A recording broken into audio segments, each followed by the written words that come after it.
oleh Komisi Pemilihan Umum Republik Indonesia. Saya Valerina Daniel.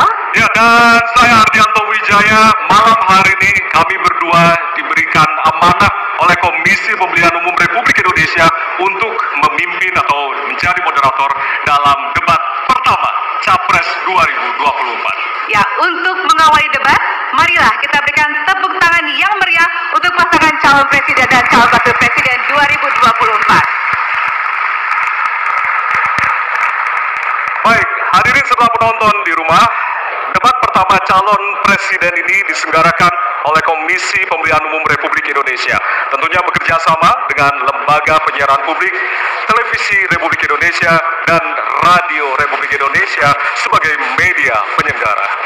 Malam ini, para calon presiden akan saling bertanya, beradu argumentasi terkait 6 subtema, yaitu pemerintahan, hukum, hak asasi manusia, pemberantasan korupsi, penguatan demokrasi, peningkatan pelayanan publik, penanganan disinformasi, dan kerukunan warga. Ya, dan selanjutnya kami akan menyampaikan aturan yang tentunya ini harus disepakati oleh kita semua, tidak hanya bagi para hadirin yang saat ini berada di halaman gedung KPU, namun juga kepada calon presiden yang akan berdebat malam hari ini. Kita simak berikut ini.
Selanjutnya kami akan hadirkan profil dari calon presiden 2024.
Baik, malam hari ini tentunya menjadi malam yang paling dinantikan oleh kita semua. Dan kita akan langsung mengawali debat pada malam hari ini dengan Ma, ada nenek.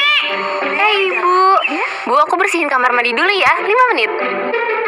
mendengarkan visi, misi, dan juga program kerja dari masing-masing calon presiden 2024. Dan kita akan langsung mulai dengan calon presiden nomor urut 1. Kami persilakan kepada Bapak Anies Baswedan untuk maju ke atas panggung dan menyampaikan visi misinya. Kami persilakan Pak Anies untuk segera menuju ke panggung utama. Pak Anies, waktu Bapak adalah 4 menit dimulai dari sekarang. Assalamualaikum warahmatullahi wabarakatuh. Selamat malam dan salam sejahtera untuk semuanya. Bismillahirrahmanirrahim. Negara hukum menempatkan hukum sebagai rujukan utama untuk memastikan hadir rasa keadilan, memberikan kebermanfaatan dan memberikan kepastian kepada semua. Ini harus dipegang teguh oleh pemegang kekuasaan, baik yang di puncak dan seluruh jajaran. Tapi apa yang terjadi? Banyak aturan ditekuk sesuai dengan kepentingan yang sedang memegang kekuasaan. Apakah ini akan diteruskan?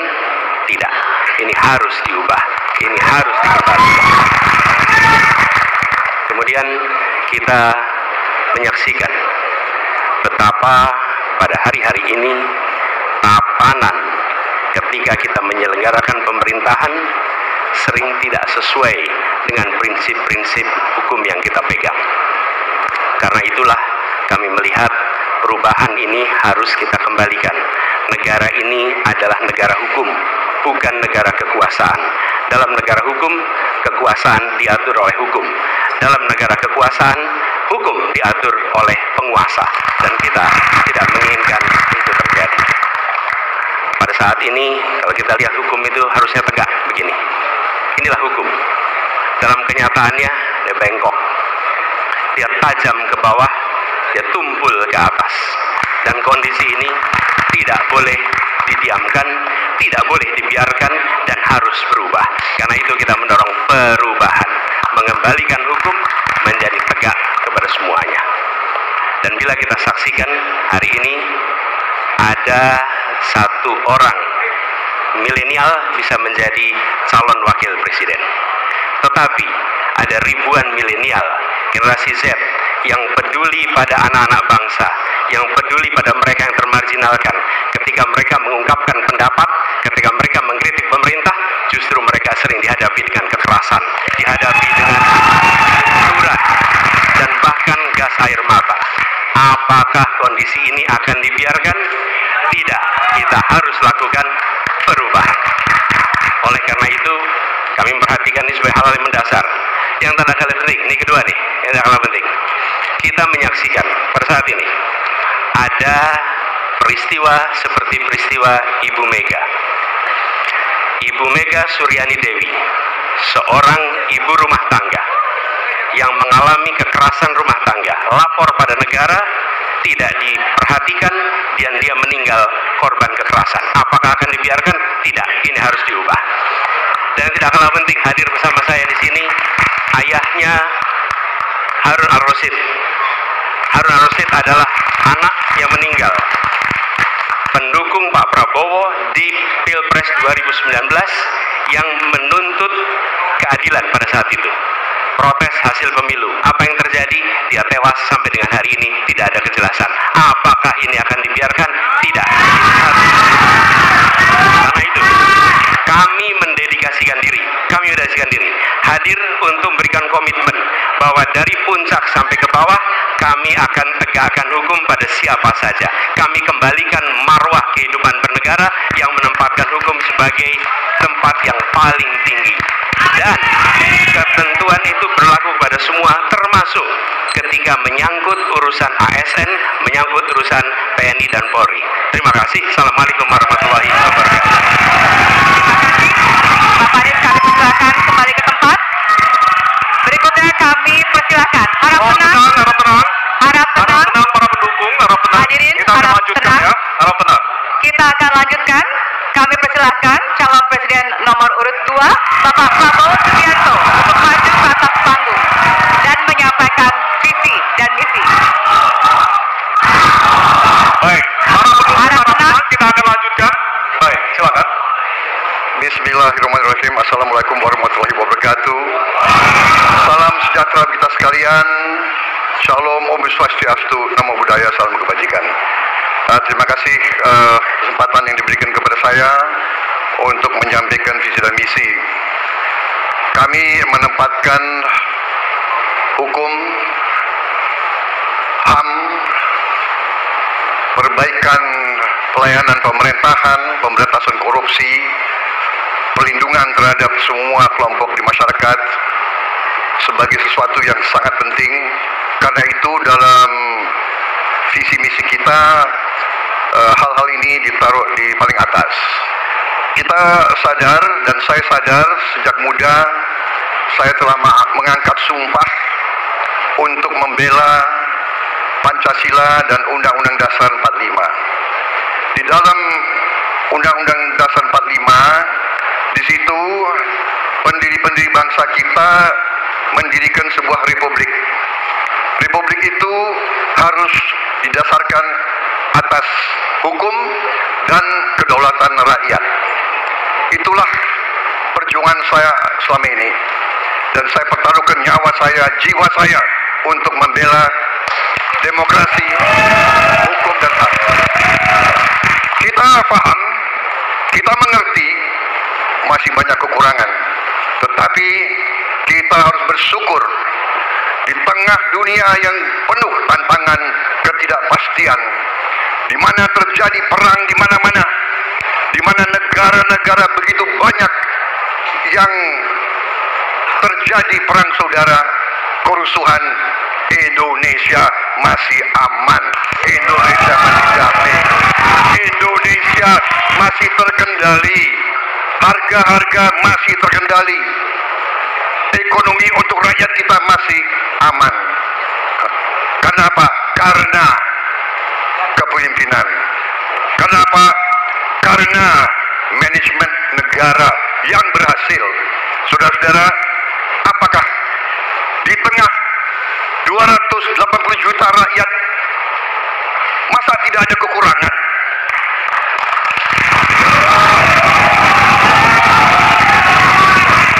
Tetapi kita harus arif, kita harus dewasa, dan kita tidak boleh munafik. Wardah Madlib Green, what's your color? Are you warm or cool? Warm.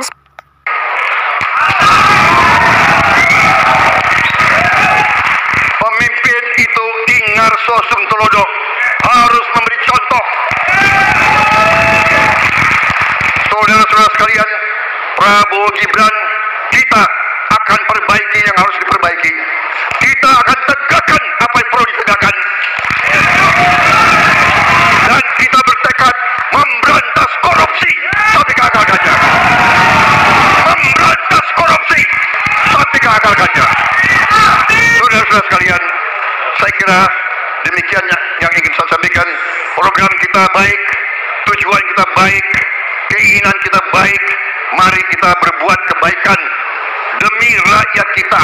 Kita butuh persatuan dan kesatuan. Kita tidak perlu saling menghasut, saling mencela, saling menghina. Demi rakyat kita yang kita cintai, kita butuh kesejukan, ketenangan, kerukunan. Kita negara majemuk, kita negara ratusan kelompok etnis, berbagai agama besar. Pemimpin harus sejuk, pemimpin harus dewasa.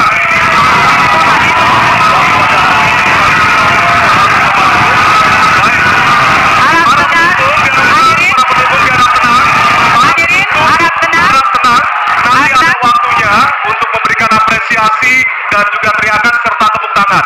Kita akan lanjutkan untuk pasangan berikutnya yang penyampaian visi misi oleh calon presiden nomor urut 3 kepada Bapak Prabowo, kepada Bapak Ganjar Pranowo. Kami persilakan untuk Bapak.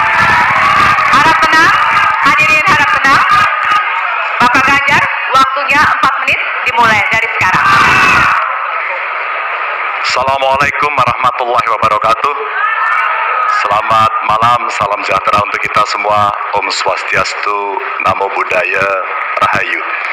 Bapak Ibu yang sangat saya hormati, para hadirin pemirsa debat malam ini yang sangat saya muliakan. Saya dan Pak Mahfud mulai perjalanan pada saat pembukaan kampanye dari ujung timur Indonesia dan barat, dari Sabang sampai Merauke. Hanya ingin mendengarkan dan ingin melihat secara langsung apa yang disampaikan oleh rakyat, apa yang dirasakan oleh rakyat, sehingga ketika kontestasi 5 tahunan ini berlangsung, harapan itu ada dan masuk dalam pikiran seorang pemimpin. Satunya pikiran, perkataan, dan perbuatan. Ini sesuatu yang sungguh penting.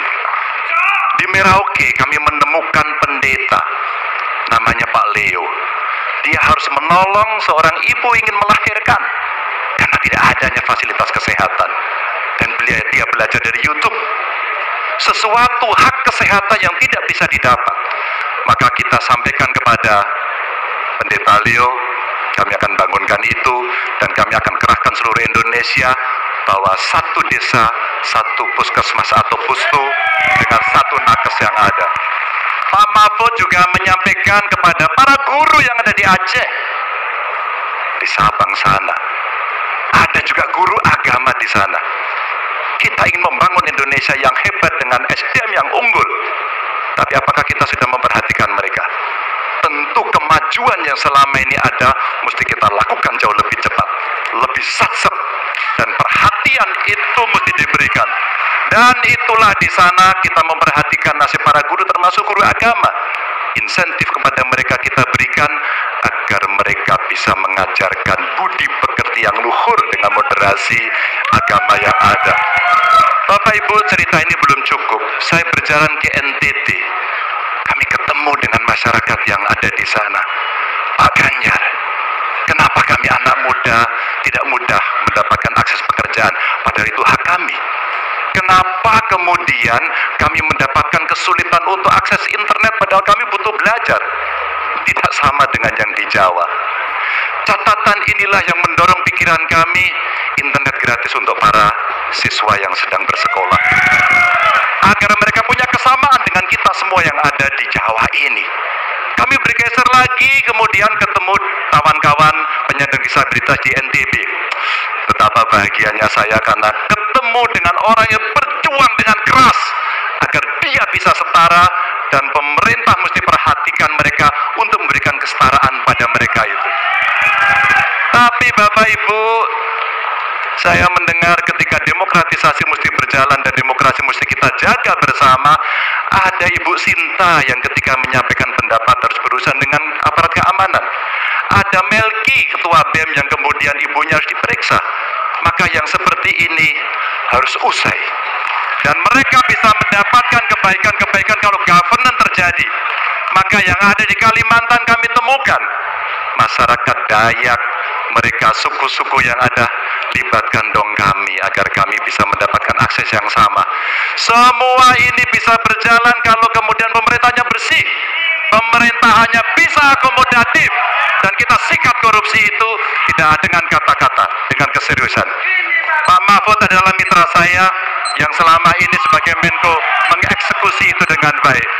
Kita akan lakukan itu. Kami mohon dukungan rakyat, perintahkan kami untuk mengerjakan itu. Terima kasih. Assalamualaikum warahmatullahi wabarakatuh. Kami persilakan kembali ke tempat. Hadirin, hadirin harap tenang. Hadirin, baik. Hadirin harap tenang. Kita akan lanjutkan acara. Baik. Kini saatnya baru kita akan sama-sama memberikan apresiasi tepuk tangan kepada seluruh calon presiden yang sudah menyampaikan visi misinya. Ya, usai jeda, kami akan memperdalam visi misi dari setiap calon presiden yang telah disampaikan tadi.